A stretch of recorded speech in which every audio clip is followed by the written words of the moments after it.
So you finished Pursuit of Jade, and now there's a hole in your chest where the drama used to be. You've tried to fill it, but nothing touched it. And now you're just left wandering, looking for the next thing that's going to hit the same nerve. Yeah.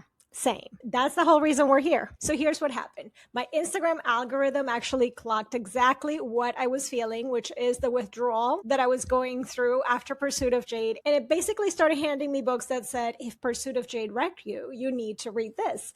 And I just did not resist. And I let the algorithm dictate what I was going to read for a whole week. That is 5 books. And I'm here to tell you how that went. And one of them is the one that the algorithm really said, this one is the perfect one for you, because the author posted a reel that was full of Pursuit of Jade stills. So stay with me. We're going to talk about all of it. Now, funny thing is that I went to Chinese school my whole life, pre-K through high school, years of studying Chinese culture, history, language. Can I speak it? No, we're not going to talk about that. But somehow I had never really gotten into C-dramas, not once.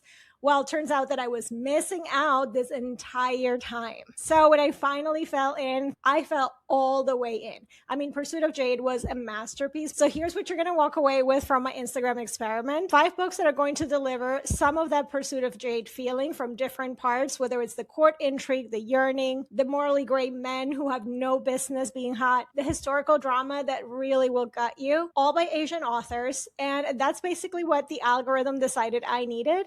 And the algorithm this time was correct, but let's get started. So the first one was The Nightblood Prince by Molly X. Chang. The setup for this one is Faye, our heroine, is prophesied to become Empress of all empresses and unite the warring kingdoms. She's raised in the palace to marry the ruthless crown prince, and she says absolutely not, and she escapes to hunt a legendary tiger for her own freedom and runs straight into Yeshui, a rival prince who commands an army of vampires. I know that sounds like so much fun. Yes, vampires in a C-drama coded fantasy.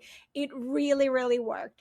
And here's why it really hits. The comp for this one was Helen of Troy meets Mulan with vampires, and it totally delivered. It has this lush world, gorgeous prose, but the thing that makes it really like Pursuit of Jade DNA is Faye herself. She's a badass. She's independent. She's a strong female protagonist. There's a love triangle, which I personally don't love usually, but it didn't really bother me for this one because Faye herself is not playing into either one of these men's hands. So both of the love interests are villains in their own right, both morally gray, and Faye's eyes are open to that the whole time. She's not this lovesick fool, and she chooses her own freedom over both of them every time.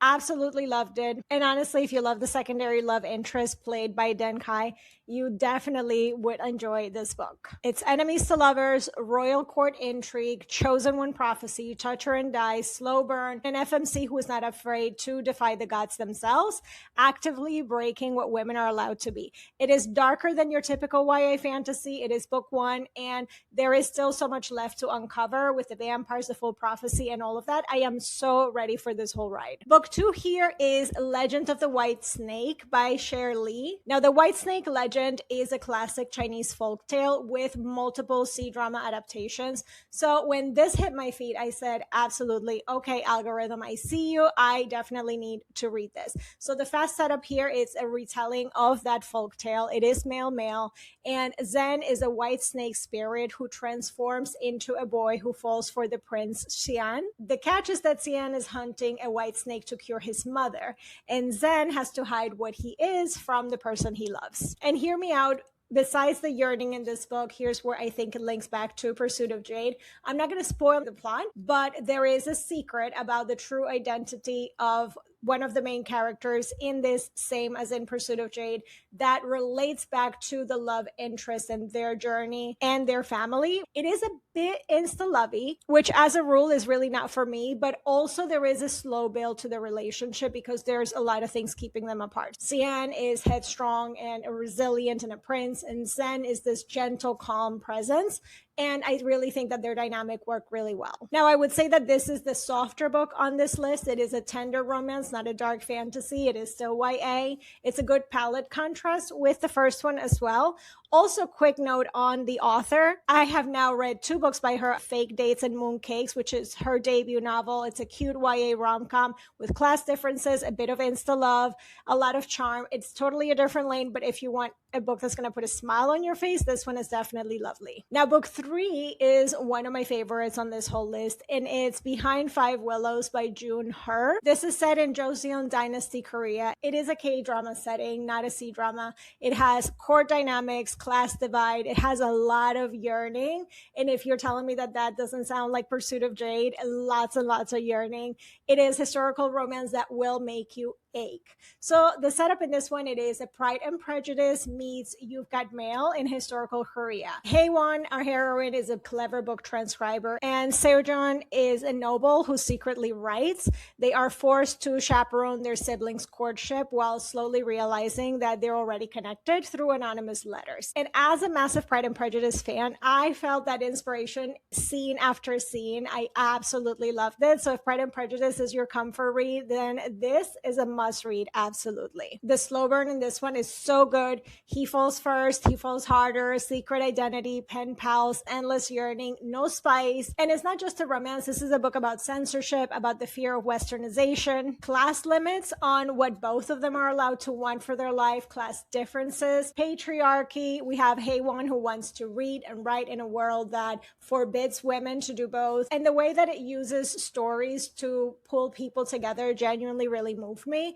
The side characters are fully drawn out, not just like wallpaper. I was fully immersed and absolutely loved it by the end. Now, I had originally grabbed an arc of this book a while back because the author had posted a reel that really got me with the Pride and Prejudice inspiration, and I just had to have it on my TBR, and it definitely delivered. Now, book 4 is Never Ever After by Su Lin Tan. This is a dark Cinderella reimagining, Chinese-inspired fantasy world. So the setup with this one is Yining, a thief, is trying to recover a magical ring that her step-on stole from her, which drags her into palace intrigue, a ruthless prince, and lots of dangerous secrets. There is a fairy godfish who gives her magic shoes, but as the book itself points out, systemic inequality doesn't just get fixed with a nice pair of shoes, even if they are magic ones. I absolutely love the energy in this book. The C-drama DNA is definitely here. We have a villainous prince. You go in thinking that you know who the prince is, and then you are absolutely wrong. And then you have to watch the heroine processing that and then go on this journey of self-discovery. She has to reclaim her identity and find powers that she didn't know she had. And that arc is fundamentally C-drama, and much like Chang Yu's arc in Pursuit of Jade, sold instantly. Now, the world is absolutely gorgeous, lush landscapes, incredible food, couture level costumes. It really gives you this visual richness where you're just transported there. But it is fantasy heavier with real political intrigue, a ruthless heroine, morally gray all around characters, court politics, angst.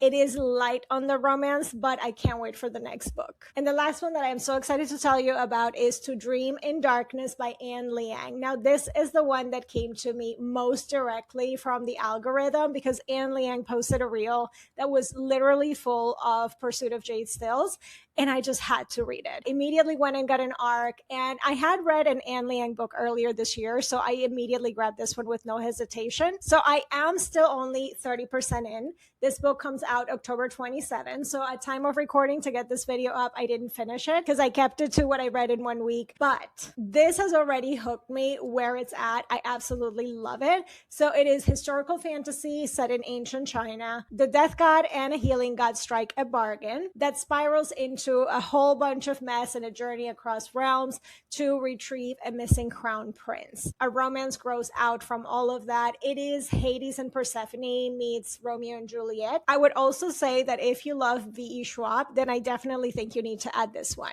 It has very lyrical prose. It's East Asian mythology. It definitely has a touch her and die vibe.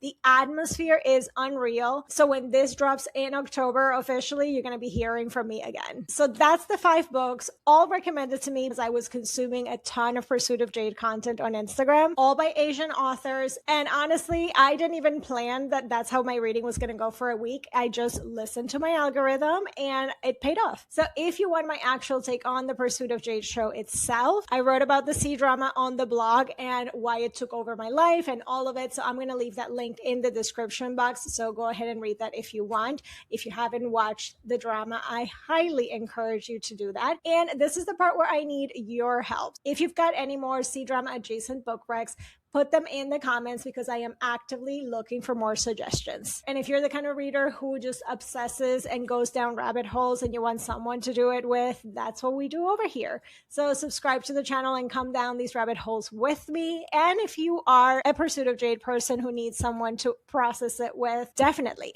in the comments, we can do that together. And I'll see you in the next video. Bye.